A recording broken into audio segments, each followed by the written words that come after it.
بسم اللہ الرحمن الرحیم۔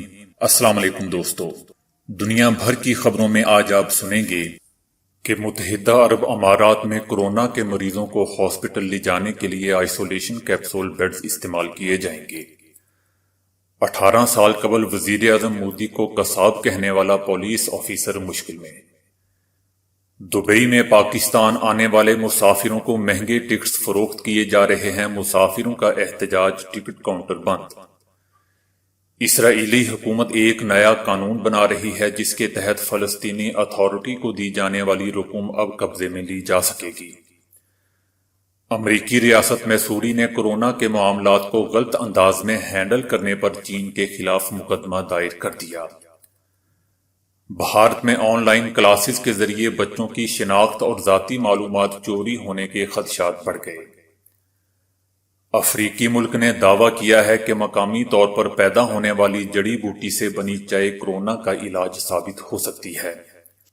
امریکہ بحر جنوبی چین کے پانیوں میں ڈیرا ڈالنے کے بہانے تلاش کر رہا ہے، لیکن چین ایسا نہیں ہونے دے گا۔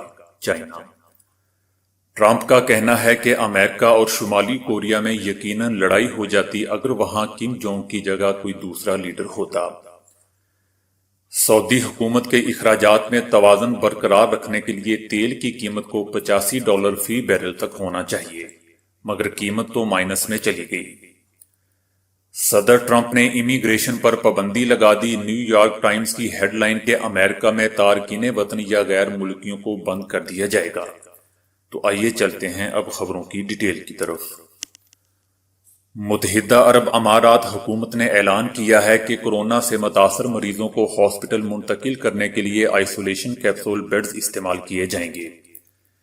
یہ کیپسول ایک ایسے بیڈ پر مشتمل ہوگا جس کے ذریعے بیمار شخص کے ہاسپٹل منتقل ہونے کے دوران انفیکشن کو طبی عملے تک پہنچنے کو مؤثر طریقے سے روکنا ممکن ہوگا۔ اس آئسولیشن شٹل میں مریض کو آکسیجن کی فراہمی کے لیے 2 جگہیں مخصوص کر رکھی ہیں۔ مریض کو ہاسپٹل منتقل کرنے کے ذمہ دار طبی عملے کو مریض کی مدد کے لیے خصوصی سوراخ فراہم کیے گئے ہیں، جن کی مدد سے وہ پریشر کو متاثر کیے بغیر اپنا کام کر سکتے ہیں۔ مقبوضہ وادی میں پولیس کے سائبر سیل کے سربراہ کو ایک صحافی خاتون جرنلسٹ مسرت زہرا سے ان کی سوشل میڈیا پوسٹ کے حوالے سے پوچھ گچھ کرنا اس لیے مہنگا پڑ گیا کیونکہ وہ کچھ ہی گھنٹوں کے بعد ان کی وزیر اعظم مودی کے خلاف کی گئی اپنی ہی ایک پرانی پوسٹ سوشل میڈیا پر گردش کرنے لگی۔ پولیس سپرنٹنڈنٹ طاہر اشرف نے منگل کو ایک خاتون جرنلسٹ مسرت زہرا کو ان کی بھارت مخالف سوشل میڈیا پوسٹ پر تفتیش کے لیے بلایا اور ان سے پوچھ گچھ کی۔ کچھ ہی گھنٹوں کے بعد لوگوں نے اس پر رد عمل دینا شروع کیا اور ان کی اپنی ایک پرانی ٹویٹ بھی سامنے آ گئی جو انہوں نے 2002 میں گجرات میں ہونے والے فسادات کے بعد کی تھی۔ اس ٹویٹ میں پولیس آفیسر نے گجرات میں ہونے والے ہنگاموں میں نریندر مودی کے ایک ٹی وی انٹرویو کا حوالہ دیا تھا جس میں اس وقت کے وزیر اعلیٰ مودی نے کہا تھا کہ اگر ڈاگ کا بچہ بھی کار کے نیچے آ جائے تو ان کو تکلیف ہوگی۔ پولیس آفیسر طاہر اشرف نے اس پر رد عمل دیتے ہوئے ٹویٹ کی تھی کہ ڈاگ کے بچے کی کہانی سے ان کا اصل کردار ظاہر ہوتا ہے، قصاب۔ اس پر ایک صارف نے لکھا کہ طاہر اشرف، تم نے خاتون جرنلسٹ مسرت زہرا کو تو گرفتار کیا ہے، اب خود کو بھی گرفتار کر لو، کیونکہ تمہاری ٹویٹ بھی تو تمہاری نظر میں ملکی خود مختاری کے خلاف ہے۔ مقبوضہ وادی کی نوجوان فوٹو جرنلسٹ مسرت زہرا کے خلاف غیر قانونی سرگرمیوں کے تحت مقدمہ درج کیا گیا تھا جس کی وجہ سے انڈین حکومت کو سوشل میڈیا پر سخت تنقید کا نشانہ بنایا جا رہا ہے۔ مسرت زہرا پر الزام ہے کہ انہوں نے سوشل میڈیا پر اپنی پوسٹ کے ذریعے مقبوضہ وادی کے نوجوانوں کو انڈین حکومت کے خلاف تحریک چلانے پر اکسایا تھا۔ مسافروں کے مطابق دبئی میں پاکستان آنے والی مسافروں کو مہنگے ٹکٹس فروخت کیے جا رہے ہیں، جس پر مسافروں نے پاکستان قونصل خانے کے باہر گزشتہ روز احتجاج کیا۔ مہنگے ٹکٹوں کی فروخت پر مسافروں کی پاکستانی سفارتی کے عملے سے تکرار بھی ہوئی اور جس سے شدید بد نظمی پیدا ہو گئی۔ پاکستانیوں نے شکوہ کیا کہ ٹکٹ اتنے مہنگے فروخت کیے جا رہے ہیں جو قوت خرید سے باہر ہیں۔ دبئی میں واقع پاکستانی قونصل خانے اور شہریوں کے درمیان بد نظمی کے بعد قونصل خانے نے ٹکٹ کاؤنٹر بند کر دیا۔ اسرائیل کے عبرانی اخبارات نے انکشاف کیا ہے کہ اسرائیلی حکومت ایک نئے مسودے قانون پر کام کر رہی ہے جس کے تحت فلسطینی اتھارٹی کو دی جانے والی رقوم کا ایک بڑا حصہ قبضے میں لیا جا سکے گا۔ اس قانون کے تحت فلسطینی قیدیوں کے اہل خانہ کی کفالت کے لیے کسی بھی قسم یا کسی بھی طرف سے رقوم کی فراہمی کو جرم قرار دیا جائے گا۔ اس نئے نام نہاد ایکٹ کا 9 مئی سے نفاذ ہوگا۔ اس قانون کے تحت بینکوں میں موجود فلسطینی قیدیوں کے اہل خانہ کو ماہانہ کی بنیاد پر بھیجی جانے والی رقم ضبط کی جا سکیں گی۔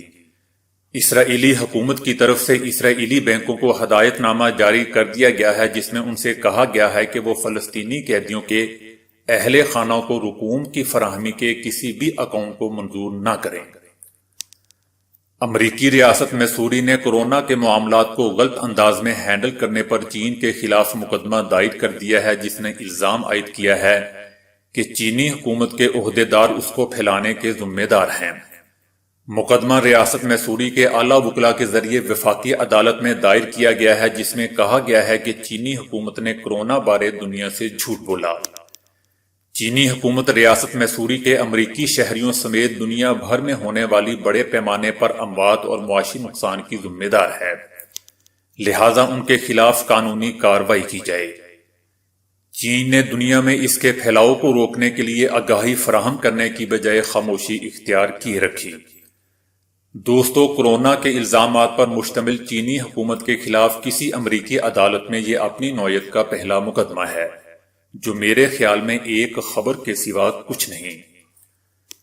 دنیا بھر کی طرح بھارت میں بھی کورونا کا پھیلاؤ روکنے کے لیے لاک ڈاؤن جاری ہے اور اس دوران بچوں کا مستقبل تاراج ہونے سے بچانے کے لیے تعلیمی اداروں کی جانب سے آن لائن کلاسز کا سلسلہ جاری ہے۔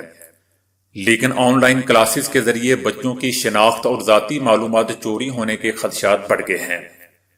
قومی کمیشن برائے پروٹیکشن NCPRC نے کہا ہے کہ اسکولوں کو اپنی تعلیمی سلسلہ جاری رکھنے کے لیے آن لائن کانفرنس کی ایپلیکیشن زوم ایپ کا سہارا لینا پڑ رہا ہے۔ NCPCR کا کہنا ہے کہ جس طرح اسکول کے اندر بچوں کی سیکیورٹی اسکول انتظامیہ کی ذمہ داری ہوتی ہے، اسی طرح آن لائن کلاسز کے دوران بھی بچوں کی حفاظت اسکول کی ہی ذمہ داری ہوگی۔ اگر کسی اسکول نے اس بات کو نظر انداز کیا تو اس کے خلاف جووینائل جسٹس ایکٹ کے تحت کارروائی کی جائے گی۔ کچھ اسکولوں نے زوم ایپ کے غیر محفوظ ہونے کی اطلاعات موصول ہوتے ہی مذکورہ ایپ کا استعمال بند کر کے واٹس ایپ کا استعمال شروع کر دیا تھا۔ مشرقی افریقی ملک مڈغاسکر نے دعویٰ کیا ہے کہ مقامی طور پر پیدا ہونے والی جڑی بوٹی سے بنی چائے کورونا کا علاج ثابت ہو سکتی ہے۔ مڈغاسکر کے صدر ایندرے نے انسٹیٹیوٹ آف اپلائیڈ ریسرچ میں وزراء، سفیروں اور صحافیوں سے پریس کانفرنس کرتے ہوئے کہا کہ اس چائے سے اب تک کورونا کے کئی مریض صحت یاب ہو چکے ہیں۔ ان کے مطابق یہ چائے 7 روز کے اندر اپنا اثر دکھاتی ہے۔ صدر نے سب کے سامنے یہ چائے پیتے ہوئے کہا کہ میں اسے آپ سب کے سامنے پی رہا ہوں تاکہ یہ بات سامنے آ سکے کہ یہ چائے ایک علاج ہے اور اس سے موت کا کوئی لینا دینا نہیں۔ جبکہ امریکی سینٹر فار ڈیزیزز کنٹرول نے مذکورہ جڑی بوٹی کے حوالے سے کہا ہے کہ ایسا کوئی سائنسی ثبوت نہیں کہ جڑی بوٹی یا اس سے بنی چائے کورونا کا علاج یا اس سے حفاظت کر سکتی ہو۔ انہوں نے خبردار کیا ہے کہ کچھ جڑی بوٹیاں انسانی استعمال کے لیے نہیں اور وہ مضر بھی ثابت ہو سکتی ہیں۔ چین نے کہا ہے کہ امریکہ بحر جنوبی چین کے معاملات میں مداخلت بند کرے۔ حال ہی میں امریکہ نے سمندری حدود کے اندر ایک ماہی گیر کشتی اور چینی بحری پولیس کے جہاز کے درمیان تصادم کے حوالے سے چین کو تصادم سے خبردار کیا تھا۔ اس حوالے سے چین نے کہا ہے کہ اس واقعے کے حوالے سے حقائق بہت واضح ہیں، ہم نے اپنے سمندری حدود کے اندر قوانین و ضوابط کے مطابق کارروائی کی ہے۔ بیان میں کہا گیا ہے کہ امریکہ نے حقائق کو نظر انداز کرتے ہوئے صحیح کو غلط قرار دے کر الٹا چین پر غیر معقول الزامات لگائے ہیں۔ امریکہ بحر جنوبی چین کے پانیوں میں ڈیرا ڈالنے کے بہانے تلاش کر رہا ہے، لیکن چین ایسا نہیں ہونے دے گا۔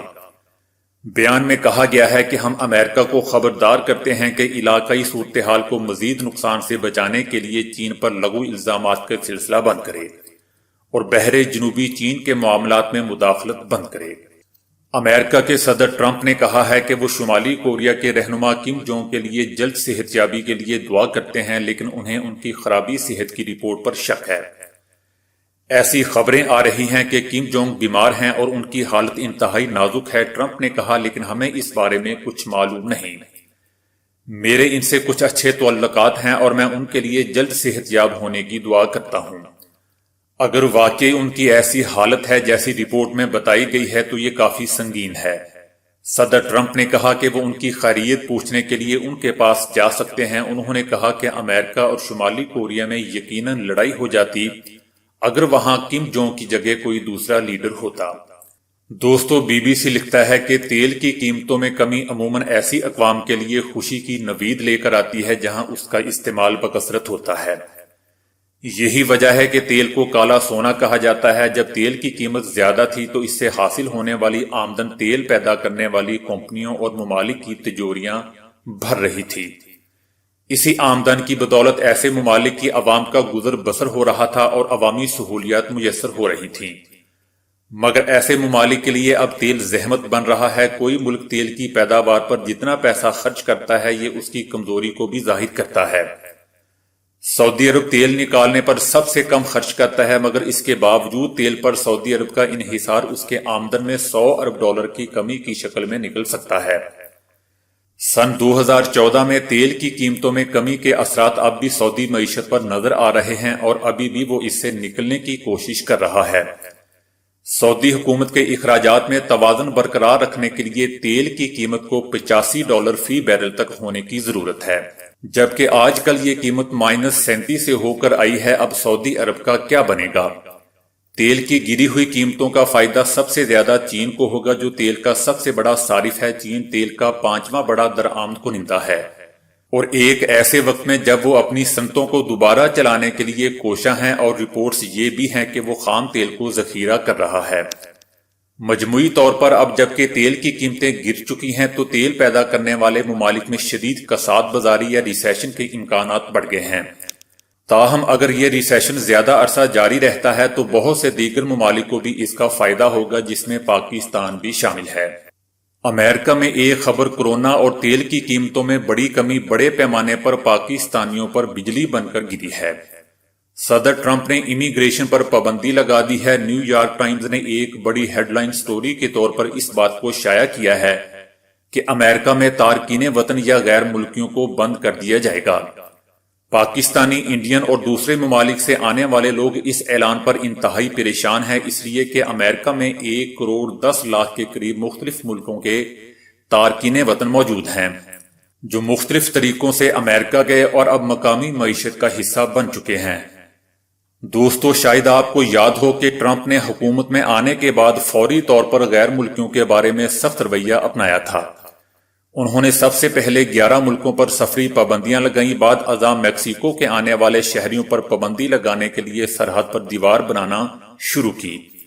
اس کی بڑی مخالفت ہوئی اور کانگریس نے دیوار بنانے کے لیے اخراجات کی منظوری نہ دی، لیکن ٹرمپ نے منظوری کے بغیر ہی دیگر ذرائع سے فنڈز جمع کیے اور 160 میل لمبی دیوار کی تعمیر شروع کر دی۔ بہرحال اب اس اعلان کے بعد تارکین وطن میں ایک خوف کی فضا پھیل گئی ہے۔ بعض لوگ 25 سے 30 سال پہلے آئے تھے اور زیادہ تر لوگوں کو مقامی شہریت نہیں مل سکی۔ اوباما کے دور تک تارکین وطن کو امریکی شہریت ملنے کے مختلف مدارج پر کام جاری تھا، لیکن ٹرمپ نے اقتدار میں آتے ہی اسے ٹھپ کر دیا۔ اب بے شمار پاکستانیوں اور انڈین کو خدشہ ہے کہ انہیں ڈی پورٹ کر دیا جائے گا اور زبردستی امریکہ سے نکال دیا جائے گا۔ لیکن دوستو، میرے خیال میں ایسا کچھ نہیں ہونے والا، کیونکہ صدر ٹرمپ کو اب ہر کوئی جان چکا ہے کہ وہ کیا کر سکتے ہیں اور کیا کرنے والے ہیں۔ تو دوستو، آج کے لیے اتنا ہی۔ ویڈیو کو لائک، شیئر اور فالو کرنے کا شکریہ۔